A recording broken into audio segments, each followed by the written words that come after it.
మీరు Telangana police SI ఉద్యోగాలకు దరఖాస్తు చేసుకోవాలని చూస్తున్నారా?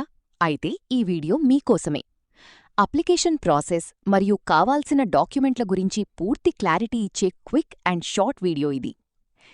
చాలామంది అభ్యర్థులు మొదటి రోజే అన్ని రకాల ఒరిజినల్ సర్టిఫికేట్లు చేతిలో ఉండాలని కంగారుపడుతుంటారు. కానీ గుర్తుంచుకోండి, ఈ దరఖాస్తు ప్రక్రియ 2 భాగాలుగా ఉంటుంది: పార్ట్ 1 మరియు పార్ట్ 2. ముందుగా ఒక ముఖ్యమైన విషయం: tgprb.in వెబ్సైట్లోని అధికారిక నోటిఫికేషన్ను పూర్తిగా క్షుణ్ణంగా చదవండి. ఒకసారి ఓటీపీతో సబ్మిట్ చేశాక ఎడిట్ లేదా మార్పులు చేసుకునే అవకాశం ఉండదు కాబట్టి మీ అర్హతలను ముందే సరిచూసుకోండి.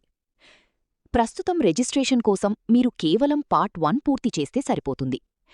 యాక్టివ్ మొబైల్ నంబర్ — ఇది మీ పర్మనెంట్ లాగిన్ ఐడి. ప్రాథమిక వివరాలు: మీ పేరు, ఆధార్, విద్యార్హతల వివరాలను టైప్ చేయండి. కంబైన్డ్ ఫోటో ప్లస్ సంతకం — పైన పాస్పోర్ట్ సైజ్ ఫోటో, కింద సంతకం ఉండేలా ఒకే ఒక జేపీజీ ఫైల్ 30 KB నుండి 100 KB వరకు అప్లోడ్ చేయాలి. ఫీజు చెల్లించి మొబైల్ ఓటీపీ కన్ఫర్మేషన్తో సబ్మిట్ చేస్తే మీ పార్ట్ 1 రిజిస్ట్రేషన్ పూర్తవుతుంది. సర్టిఫికెట్లు అన్నీ అప్లోడ్ చేయాల్సింది ప్రిలిమ్స్ ఫలితాల తర్వాత వచ్చే పార్ట్ 2లో మాత్రమే. కాబట్టి ప్రిలిమ్స్ పరీక్షకు ప్రిపేరవుతూనే ఈ మధ్య సమయంలో వీటిని సిద్ధం చేసుకోండి. 10వ తరగతి మెమో మరియు డిగ్రీ సర్టిఫికేట్, 1వ తరగతి నుండి 7వ తరగతి వరకు బోనఫైడ్ లేదా స్టడీ సర్టిఫికేట్లు స్థానిక కోటా కోసం.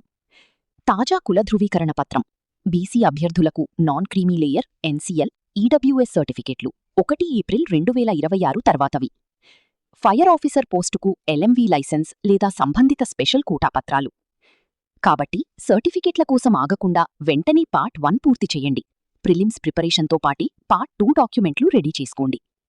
వీడియో నచ్చితే లైక్ చేయండి, సబ్స్క్రైబ్ చేసుకోండి, మీ డౌట్స్ కామెంట్స్లో అడగండి.